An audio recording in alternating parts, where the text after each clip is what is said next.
This time on Low Boost, I'm test fitting some wheels on my G3540i.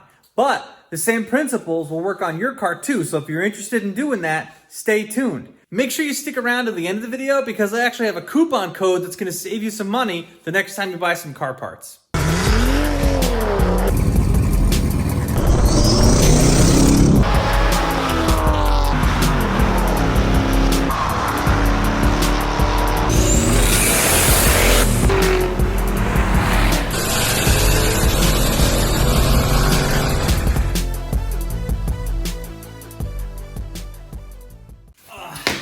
So, I've been driving the G3540i for most of the winter now, and the spring months are going to be coming soon, so definitely want to change some things up on the car. One of the best ways to change the appearance of your car is, if you guys don't already know, is to buy a set of wheels and tires.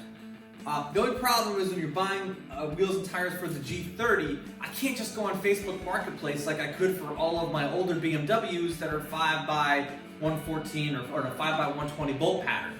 The G series BMWs actually have 5x112, which is common on Volkswagens and Audis, but a lot of those wheels don't necessarily look really good on a BMW. Nobody buys Audi wheels and puts them on a BMW. But I still want to have a different look on it. So I did a lot of research and looked at a lot of different places, and I came up with a wheel that I really feel is going to accent this car the way that I want it to, but still look classy at the same time.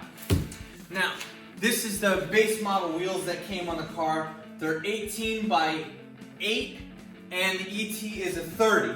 And it comes on 245, 45 R18. So I wanted to kind of kick that up to the next wheel up. Don't want to go 20s, I still don't want to sacrifice ride quality. So I searched a bunch of different places, and a lot of places were great. Fitment Industries were good. I've bought wheels and tires on eBay before, and I also looked on Tire Rack and a couple other places. I ended up getting these on Discount Tire Direct. They had the same wheels on Fitment Industries, but they didn't have the offset that I needed. So, tilt it back so you guys can get a good look. Right. Dun, dun, dun. Bum, bum. The brand of these wheels are called Drag. These are the DR77s. This is a 19x8.5 wheel with an offset of ET30. Alright, I just said a whole bunch of numbers to you, but I want to kind of clarify everything I said so this can actually help you figure out what kind of wheels you want to get on your car. I'm just using an old wheel off of an E36 that I just had lying around. This one's actually a fake one. So when you say 17x8.5 or 8, that refers to the 17 is the actual diameter of the wheel itself, and the second portion is the width. So this wheel is 17 by I think 8, and that's how wide it is there. The next thing is the ET, or the offset. So that usually, for most modern vehicles, is a positive number, not a negative one. So the wheels that I'm looking at are an ET30. So that determines where this inner piece of the wheel here sits on the hub. So different wheels will actually sit further back, or further in, or further out, depending on the ET.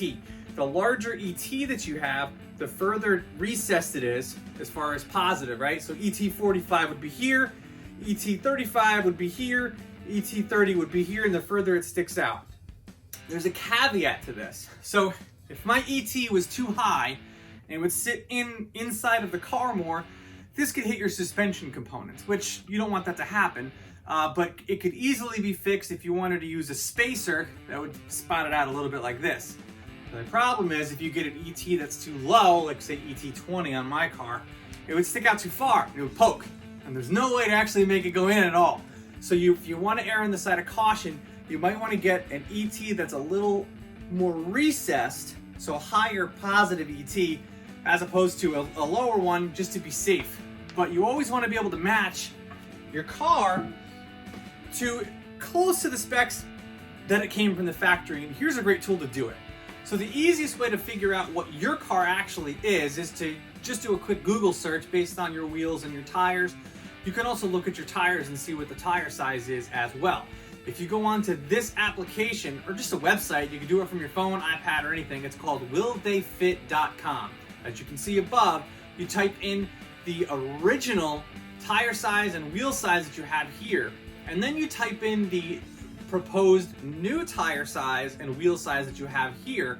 And if you look over here, it'll actually show you the difference in offset from one to the other. So like in my car, I'm going from an 8-inch wide wheel to an 8.5-inch wide wheel. So the offset should be pretty close, but sometimes you can change it a little bit to have it fit your means. This will also tell you the rotating diameter and the height of the tire, which could also be the difference between making your car look like it's a Subaru Outback or if it's lower to the ground, or how much wheel gap you have. This also can affect the speed of your car. And when I say speed, meaning the speedometer, meaning if you're actually going 60 miles an hour, it might show that you're going 65 or 55 if the diameter is way off. So because this is a street car and it's a daily driver, and both myself and my wife are gonna be driving this thing all the time, I wanted to keep it as close as possible. So using this tool, willtheyfit.com, I was able to pinpoint the bigger wheel and tire size and make it within 1% difference in height and in width, so that putting this wheel on really isn't going to impact the fitment change or anything at all. So if you guys are interested in picking a wheel out and you really don't have any data or found in forums what other people are doing, this website is a really great tool to figure out what the heck you're doing before you actually go out and buy a set of wheels. Here's the deal. Especially when you're test fitting wheels, you don't want to mount and balance them all, because if they don't fit right, you won't be able to return them. Most wheel manufacturers will not take a wheel back once it's been mounted. So I'm gonna test fit the wheel onto the car just to make sure, and then I'll go get them mounted. Well, these actually were a really good deal. I paid less than $700 for all four, and a couple of the other wheels that I were looking at were well over $1,000, but I was able to get a set of four of these for $682 shipped from Discount Tire Direct. I'll put links in the description below to these there, as well as some of the ones I found on eBay that were just different offsets. I really couldn't get an ET22 or less than that. I needed at least an ET30 or better to clear the car. So these are the wheels that I got. I'm gonna test fit this on just to make sure that it fits, and check our bolts to make sure that those fit too. And then I'll show you the tires. Make sure I got my specific jack pucks. These were off for my F-Series, but I feel like they're gonna fit the G2. Let's see. Yep, they fit right up.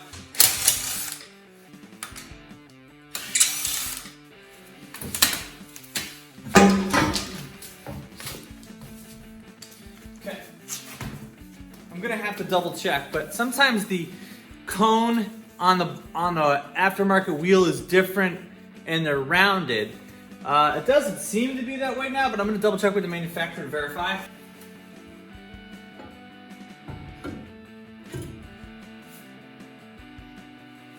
So, I'll try to do this and get close for you guys.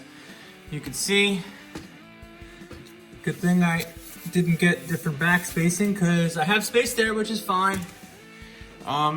And it doesn't really poke. Not at all.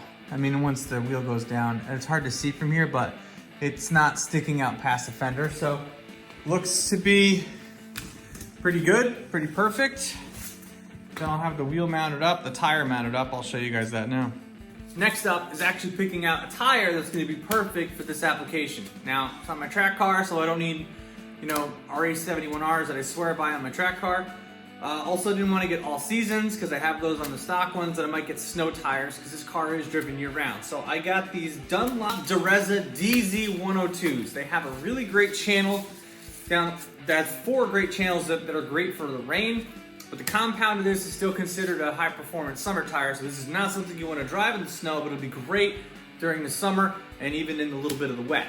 So this tire is going to be perfect, and this actually is almost the same rotational size as the other one, so I don't have to worry about hitting other suspension components and stuff like that. This is a 245/40 ZR19. So these tires are almost the identical rotational size as the stockers. and they're gonna be great in the summer. And I got the same size all the way around, 245s. That way I can just easily rotate them as well. I always try to do some testing so you don't have to. If you're interested in buying these wheels, the age-old quest to finding the right center cap is always a problem. So I actually measured them myself, and I had, of course, I drop it in there. All right, now that I got it back, I actually have center caps for my E36 contour wheels, the 17s, which also measured 68 millimeters, which is the same as this. So we're gonna try it. Oh, God damn it. All right, so I'm gonna try to see if these center caps fit on these wheels. Oh yeah, that's beautiful, perfect. So 68 millimeter center caps, or the same ones you would find on an E36 M3 wheel, like the contour wheels, will work. So there you have it. This episode is brought to you by Extreme Powerhouse. Whether you have a BMW, an Audi, Ford Mustang, or a bunch of other cars, make sure you check them out. They have a great selection of performance parts for a bunch of different types of vehicles.